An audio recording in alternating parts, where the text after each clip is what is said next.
voting challenges as voters demand better services. Municipalities are now turning to technology for answers in order to try and address the service delivery backlogs that they often experience. Indeed, municipalities should be at the center of most public service delivery strategies. This is because they provide basic and essential services such as electricity and water. Now, service delivery failures at this sphere of government, in my view, is dangerous because it compromises the government of the day. That's why you will find in some instances, unrest and service delivery protest and all of that, because municipalities tend to fail at some point with regard to what they are meant to achieve. Now, in the city of Tshwane, the initiatives that we do are guided by what I call a shining light in the form of a strategy called the Tshwane Vision 2055. It's actually more a vision than a strategy. Now you'll see that the vision is highlighting a lot of important elements that the city needs to ensure that it gets followed whenever we are initiating, whenever we are implementing initiatives in the city. If you look at an issue around achieving a resilient and resource-efficient city, there's also issues around achieving an inclusive and diversified and competitive environment, more around supporting a livable city, more around creating an equitable city, as well as promoting excellence and innovation. Now, if you look at our long-term vision, these are the things that we want to achieve as the city of Tshwane.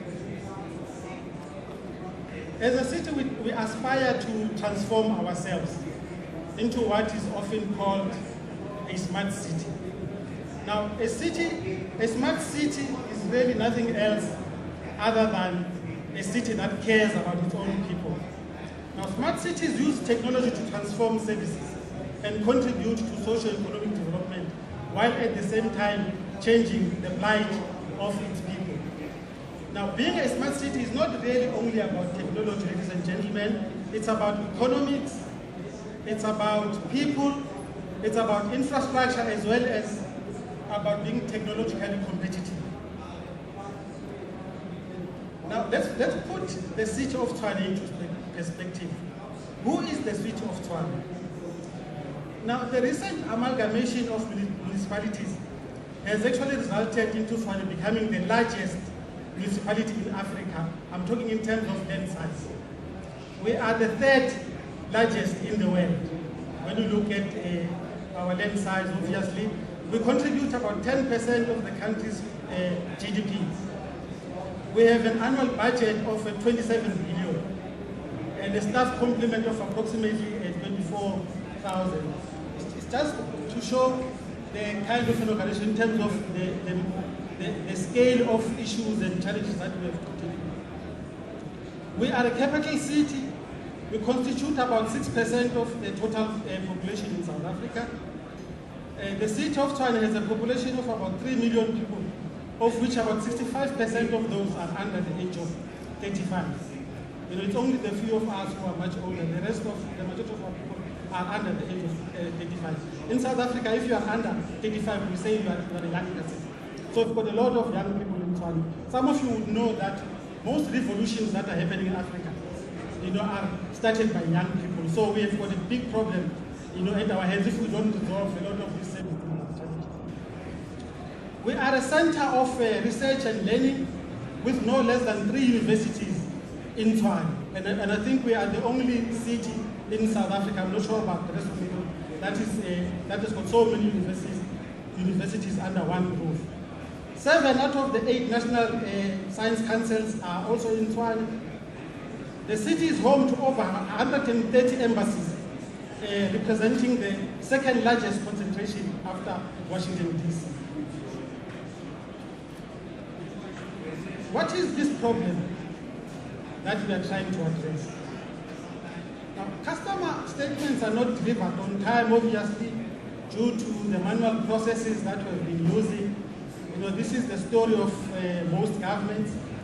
Manual processes are often slow and are unresponsive to the needs of the modern society in my view. We've got challenges around the reconciling of statements and payments when people come to our office to make payments. Queues are the order of the day. We've got a huge problem where even people that have paid their accounts get switched off in terms of cutting off service, despite the fact that they have paid because of the time lag between the reconciliation of amounts and after they've paid. Now, if you look at all of these problems, in fact, one of them, the last one there, is more an issue of having to depend on normal office hours to do business. If you look at all these problems, they've got the potential to create huge issues for us if we don't resolve them. Now, this solution that we are here to talk about today, where did it all start? Now, our executive mayor, Councillor Ramokgopa, on the 4th of April 2013, made the following pronouncement. The city will move away from traditional manual processes to embrace new paperless processes driven by the principles of cost saving and efficiency. He went on. We should offer our clients the flexibility of multiple electronic payment options and reduce payment processing costs. Now, this is very powerful, by the way, coming from the very top, the top political leadership. This powerful message led to the approval of the revised ICT strategy of the city in 2013. This is just a snapshot of what the city's IT strategy is about. It focuses on 5 areas. I just thought I should reflect on them very quickly. It's more around providing self-service solutions, an issue that I'm talking about today, more around the electronic ways of doing business, electronic ways of making payments. The strategy of the city also talks about the rollout of a robust ICT infrastructure. We have taken a policy position in the city that we want to roll out broadband as an effort to make business, the access to business is affordable in Tshwane. Basically, we say we want to make the cost of infrastructure cheap, the cost of broadband, the cost of communication cheap, and hence the initiative to roll out broadband. We want to develop SMEs. The city has recently announced a huge initiative that says out of that 27 billion rand, 25% of that money will be earmarked for small companies. We have conceptualized a project called Tsepo 10,000. So what it means is we go out and look for these youngsters who have completed schooling and are roaming the street because of lack of better job prospects, and we group them into cooperatives, and we give them some of these jobs that they must do in the city. So 25% of our total budget is earmarked for these youngsters, which is a huge initiative. It's one of the world's first, I want to believe. We want to educate communities and workforce. We are now partnering with an international organization called EON to develop an interactive digital center, which will help us to obviously develop skills and training in terms of coming up with a simulation type of initiative that will assist young people to be trained within the center. And then there's an issue around bridging the digital divide, which is an issue that we are very proud of in the city. I mean, we are one of those cities who have taken the lead in as far as the rollout of Wi-Fi is concerned. We are giving free Wi-Fi to our residents in Tshwane. To date, we've rolled out over 600 hotspots spread across Tshwane. We are continuing to do that, and people are not paying for it. It's part of our policy decision movement. Now, what are these self-service solutions that Dumisani is talking about today? Our view is that technology provides a unique opportunity and platform for the city to transform the way it functions, the way it delivers service. Service provision of basic services is increasing to deal with the headaches of people having to travel long distance, queues and paperwork. The city's e-service strategy is premised on the view that mutual processes are unsustainable because they are unreliable, they are tedious, as well as they are very costly. I mean, if you have to do things manually in this modern age, you know that you encounter a lot of these problems. Now, the Tshwane initiative was conceptualized to respond to these challenges that I'm talking about.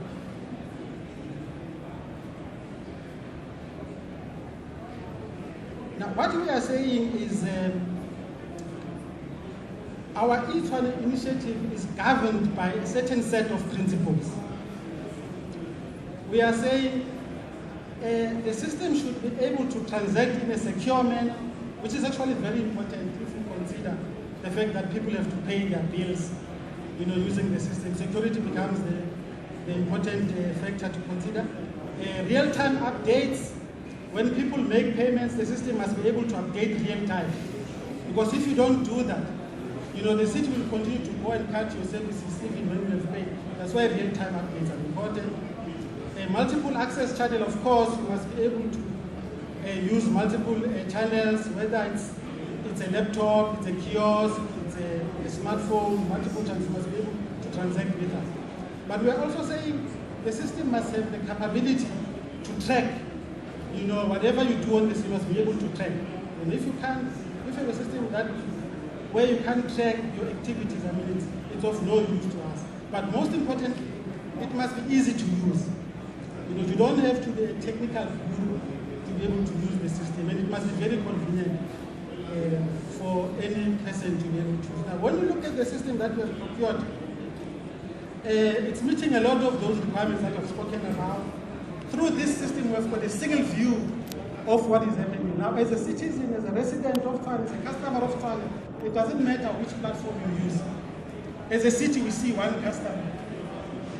We are able to reconcile, whether you've paid using whatever channel, we are able to reconcile. In the same way as the city's departments, are able to follow your transaction throughout, irrespective of which department that renders the service. And that for us is very important. Now, many people have asked us why did we choose this system? We could have chosen any other system. Many people came to us to present a lot of systems, but we're looking at certain basic functionalities. Some of them when I spoke about the principles that are governing the implementation. But we chose this system because it's robust. It's very easy to register and validation, easy and quick to deploy. You'll see in my next slide how quick it was to deploy this system.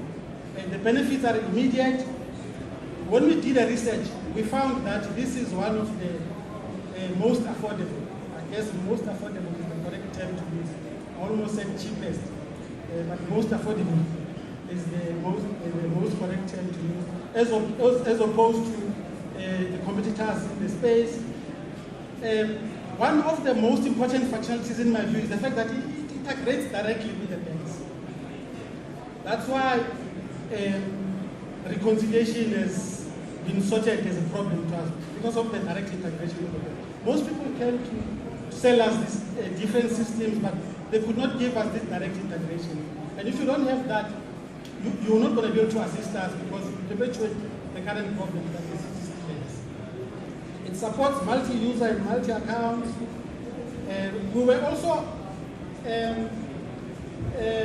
impressed by the model of risk sharing with the vendor that is delivering this system to us. And I think, it's a system that we have already procured. I should not be shy to say that we bought it from our own internal post office.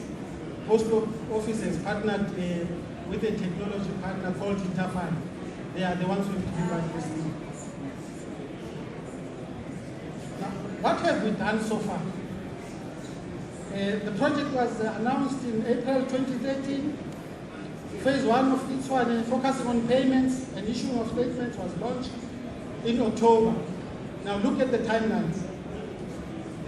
Customer service kiosks were rolled out in June 2014. Mobile applications were rolled out last month. We're now working. We are now busy focusing on the second phase of the project. which merely focuses on now automating, key business processes in the city. Some stats in terms of what's happening since the launch. The number of payments made in the plus minus 18 months that have gone live, you can see the increase there. 18 months is a short period. The number of payments, about 60,000, we think it's good. We think it's good for the period that this thing has been done. Look at the registrations there. 140,000 accounts to date in 18 months have already been registered.